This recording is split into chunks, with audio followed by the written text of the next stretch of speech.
Bienvenue dans cette nouvelle vidéo. Aujourd'hui, nous allons parler de quelque chose de spécial. En fait, il s'agit quoi?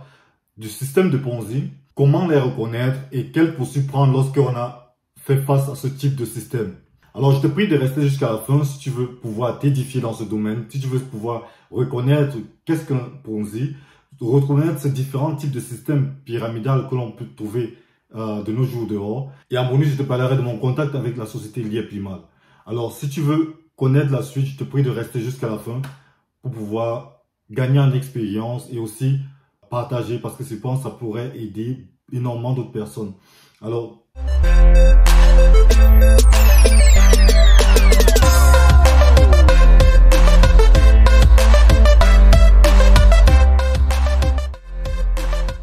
qu'est-ce qu'un Ponzi? Un Ponzi, c'est rien qu'un modèle de business financier qui est déjà interdit et qui aussi fait miroiter à ses investisseurs ou bien souscripteurs des rendements faramineux, c'est-à-dire des rendements qui dépassent généralement toute concurrence. Quand tu regardes dans les différents domaines de bourse et bien ou d'immobilier, tu te rendras compte que ce type de rendement, tu ne le trouves pas. Et je pense que ça, c'est d'abord le premier point qui doit vous alerter. Alors, qu'est-ce qu'une pyramide de Ponzi et comment fonctionne-t-elle? Chaque investisseur va recevoir cette promesse de doubler son investissement, doubler ou bien tripler, dépend de l'intérêt proposé ici, son investissement sur une période donnée. Et chaque investisseur aura la possibilité aussi de pouvoir ramener aussi d'autres personnes qui prendront différents packs ou différents parts. Et vous qui avez apporté de nouvelles personnes, vous aurez la possibilité de voir votre gain augmenter avec un certain pourcentage qui dépendra de ce que la firme aura proposé. Et c'est comme ça que vous aurez la possibilité de créer une équipe et votre gain va dépendre des différents parts ou packs que votre team, que les personnes de votre équipe que vous parrainez prendront. Et de la même sorte, cette promesse sera faite aussi à beaucoup d'autres de la part de la compagnie, à beaucoup d'autres personnes. Vous verrez aussi la possibilité de pouvoir gravir des échelons dans la compagnie, ce qui vous permettrait d'augmenter encore plus vos gains et atteindre des niveaux vraiment très très grands. Donc vous avez la possibilité ici de non seulement avoir des gains de la compagnie, avoir des intérêts en fonction des packs que les éléments de votre team auront recrutés et auront pris, et vous aurez aussi la possibilité en fonction de la grandeur de votre équipe de gagner encore plus d'argent. Vous voyez ici que l'argent que vous aurez investi au départ va servir d'abord à recruter de nouvelles personnes et l'argent que de nouvelles personnes vont encore apporter au système vont servir à payer déjà les anciens. Et ici, il faut mettre l'accent sur les différents packs ou les différents parts que les personnes qui entreprennent. Parce qu'effectivement, imaginons que les 5 premières personnes prennent les plus gros packs, ça fait une entrée de beaucoup d'argent. Et cet argent va servir à faire miroiter l'abondance déjà, à pouvoir prendre acquérir de nouveaux adhérents. Et l'argent de ces nouveaux adhérents, en fonction des parts qu'ils prendront, vont faire encore prospérer, ils vont servir à payer ceux qui sont déjà à l'intérieur. Et c'est comme ça que la pyramide grandit. Si maintenant les nouveaux adhérents, ceux qui entrent, achètent plutôt leur pack des anciens, ou bien n'achètent plus le pack à la source, ou bien du moins chez l'initiateur de projet, ou bien si ces nouveaux adhérents ne payent plus de grandes parts, alors forcément, à un moment donné, il sera difficile de rembourser ceux qui étaient déjà les prédécesseurs. Et c'est comme ça qu'à un niveau, la pyramide s'écroule. Ce type de business model, ce type de business fait toujours un temps, mais à un moment donné s'écroule, vu le poids de la base. Parce qu'effectivement, lorsque tellement de personnes entrent et qu'ils ne prennent pas assez considérable pour payer ceux qui étaient déjà là, forcément, la pyramide s'écroule et ceux qui en paient le prix sont maintenant les nouveaux adhérents. Alors, les éléments que je peux vous donner déjà pour pouvoir vous armer, c'est quoi? C'est 1. Comprendre dans quoi vous investissez. Il est impérial de comprendre dans quoi vous investissez. C'est vraiment une règle d'or. Comprenez, essayez de comprendre dans quoi vous investissez. Parce que je pense qu'on gagne assez difficilement de l'argent pour pouvoir investir un peu n'importe où. Essayez de comprendre dans quoi vous investissez déjà. C'est important. Et de 2, renseignez-vous sur le porteur du projet, qui est le porteur du projet, qui a fait ce qu'il a fait dans le passé, ce qu'il a eu à à réaliser dans le passé, quelle est son expérience, quelle est son expertise dans ce domaine. Un autre élément, c'est quoi? C'est le siège de la compagnie dans laquelle vous investissez. Quel est son siège? Où réside-t-elle? Parce qu'il est aussi important de savoir aussi, lorsque quelque chose va mal aller, quelles sont les autorités que vous pouvez approcher pour pouvoir régler ou pouvoir résoudre le problème. Quelles sont les autorités? Quel est le processus que vous pouvez engager lorsque vous voulez retrouver vos gains? Alors, ces différentes questions sont assez indispensables lorsque vous investissez ou lorsque vous voulez faire vos investissements. Alors, lorsque vous investissez, est-ce qu'il est possible de sortir du jour au lendemain ou quelles sont les conditions pour pouvoir sortir? Alors, est-ce que c'est facile de sortir? Si c'est pas facile, s'il y a encore des conditions pour pouvoir en sortir, alors je pense que ça, c'est ce qui devrait vous pousser généralement à laisser abattre les pattes. Alors, je pense que c'est ce qui devrait exactement vous mettre la puce à l'oreille. Et un autre élément aussi, c'est connaître le produit sur lequel vous investissez. Quel est le produit qui génère autant de bénéfices jusqu'à pouvoir reverser aux investisseurs? Quel est le produit? Généralement, vous allez vous rendre compte que c'est assez flou.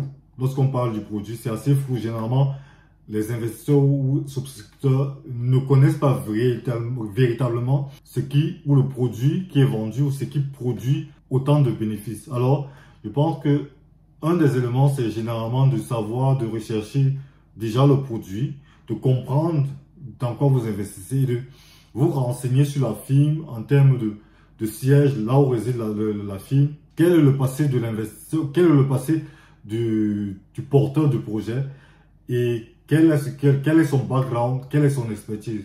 Autant d'éléments pourront vous permettre déjà d'élaborer déjà un aperçu sur la compagnie en question.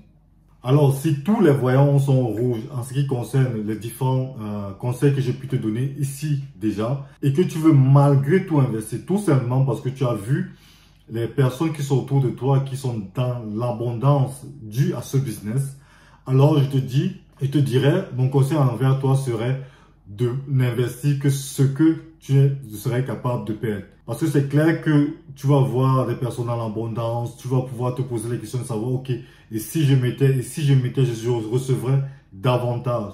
Mais sauf qu'il faut que tu gardes en vue que l'argent que tu vas investir va servir à payer, à rémunérer d'autres personnes. Et tu ne sauras jamais à quel niveau tu te trouves dans cette pyramide. Alors, laisse le paraître, ferme les yeux sur le paraître. Mon conseil serait pour toi ainsi de fermer les yeux sur le paraître, de fermer les yeux dessus et de pouvoir rester bloqué sur tes principes ou du moins sur ces éléments que tu as eu à avoir. Mais si malgré tout, ne fais pas, si malgré tout tu ne suis pas ta raison, mais tu suis plutôt cette envie de pouvoir prospérer très vite, alors n'investis que ce que tu es capable de perdre. Et surtout pas pas de prêt. Parce que je pense que nous tous, la majorité d'entre nous ici en Europe ou bien partout ailleurs, on connaît des cartes de crédit. On sait comment il est vraiment difficile de perdre, de remettre de l'argent qu'on a pris dans nos cartes de crédit. Bien même quand ça nous a servi pour acheter des vols, bien même quand ça nous a servi à faire des choses utiles, généralement il est toujours difficile de remettre cet argent. Encore combien de fois lorsque il est perdu dans un business qui a mal tourné. Car moi, j'aime toujours dire, ok, autant mieux prendre un prêt pour pouvoir investir soit sur moi ou soit sur un projet où je suis porteur. Car, comme on le dit souvent, il faut mieux mourir avec ses propres idées dans un business que de mourir par les idées d'un autre. Alors, mon conseil serait pour toi, laisse les crédits ou si tu as de l'argent de côté et que tu peux risquer cet argent, alors prends-le. Et prends que la quantité que tu es capable de supporter et qui ne peut pas jouer sur ta subsistance. Alors, prends même les 10% comme règle. Prends-toi les 10% comme règle et n'investis que cette partie-là. Généralement, ici, dans ce système pyramidal, il y a ce qu'on appelle le FIFO. FIFO, c'est quoi? F-I-F-O, c'est First In, First Out. Généralement, lorsqu'on voit ces personnes prospérer, on se dit, ok, voilà, si j'entre maintenant, j'ai la possibilité d'avoir un retour sur investissement. Et même si cette partie part, alors c'est pas de chance, mais au moins j'ai récupéré mon argent. Le problème avec cette technique, c'est quoi? C'est qu'il est assez difficile de reconnaître ta position dans la pyramide. Parce que, en fonction du pack ou en fonction des packs que tu auras, cet argent va servir généralement à payer d'autres personnes. Et toi, tu ne sais pas quand est-ce que ça a commencé, ou à quel niveau ça se trouve, ou combien de souscripteurs il y a, combien de parts ils ont pris. Parce que si tout le monde prend des grandes parts, c'est clair qu'il devient difficile de pouvoir supporter ce qui est au-dessus. Si beaucoup de personnes prennent des grandes, si ceux qui sont venus avant toi ont pris des grandes parts, et que ceux qui viennent après ne prennent que des petites parts, comment va-t-on rémunérer ceux qui sont même déjà au-dessus? Donc ici, il est très difficile de pouvoir savoir à quel niveau tu te trouves. Mais si malgré tout, tu veux prendre le risque, alors, comme je le disais plus haut, prends le 10% de ce que tu peux te mettre à côté, ou prends ce que tu peux supporter. Alors, je me suis posé la question de savoir pourquoi des personnes investissaient autant et utilisaient des sommes assez faramineuses qui pouvaient aussi potentiellement mettre en danger leur vie et tout. C'est clair que ça reste personnel, mais le problème, c'est quoi? C'est que maintenant, lorsque ce système ne marche pas, il y a beaucoup de personnes qui sont dans des situations assez précaires ou dans des situations assez difficiles, assez délicates. Et pour ma part, je me suis posé la question, je me suis rendu compte, ok, j'ai pu relever certains éléments tels que soit on n'est pas assez informé par rapport à ce type de business, ces pyramides, soit c'est le manque d'informations, soit c'est juste qu'on est cupide dans le sens où on a vu que ça a marché pour les voisins, on a vu que ça a marché soit pour soi-même, dans un premier temps, peut-être la première année, ou soit pour des personnes à côté. Et alors, on fait le all-in.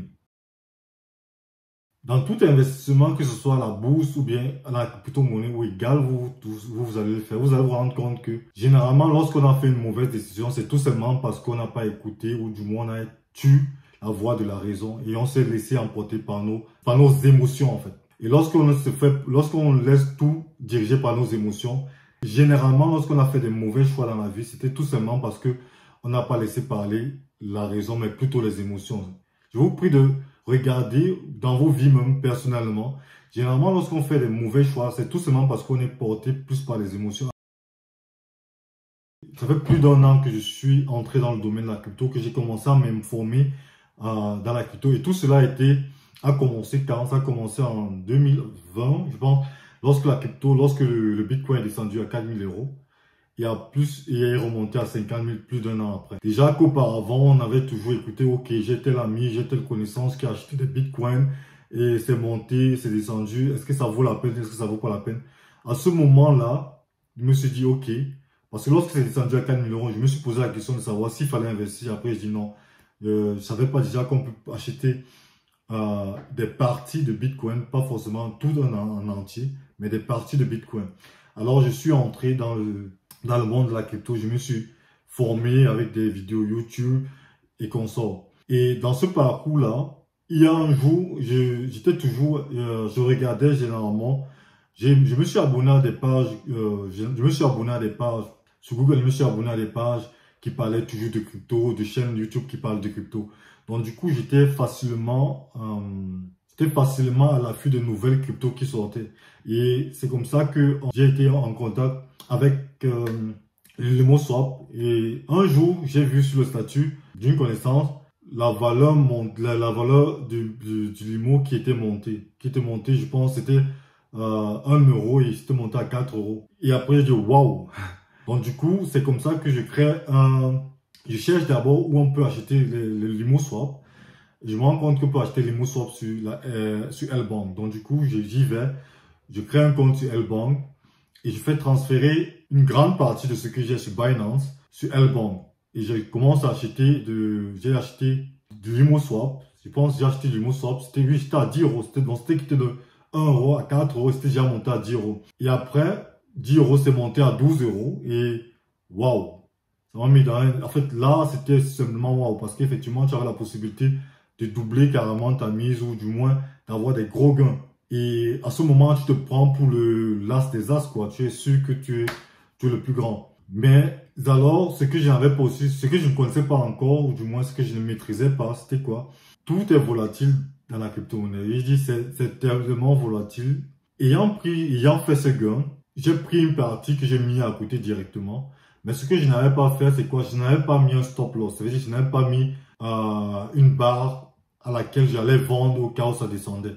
Donc du coup, un jour, et généralement dans ces cryptos, lorsque tu ne le fais pas, il faut le suivre tout le temps. Il faut suivre généralement à toutes les heures. Ouais, à défaut de pouvoir les surveiller, il faut pouvoir mettre une barre à laquelle tu es prêt à tout vendre si ça descend. Et c'est comme ça qu'un jour je reviens, c'était à 12 euros, c'est descendu à 3 euros, ça remonte à 4 euros. C'était difficile à gérer, déjà que ce type de descente, je l'avais jamais vécu. Et c'est comme ça que tu passes par tous les états. Tu t'avais dit, tu peux être même là dehors, il fait froid, ta tête chauffe, le sang monte, au cœur bat. Tout ton gain se volatilise en un instant. Pop, ça se volatilise.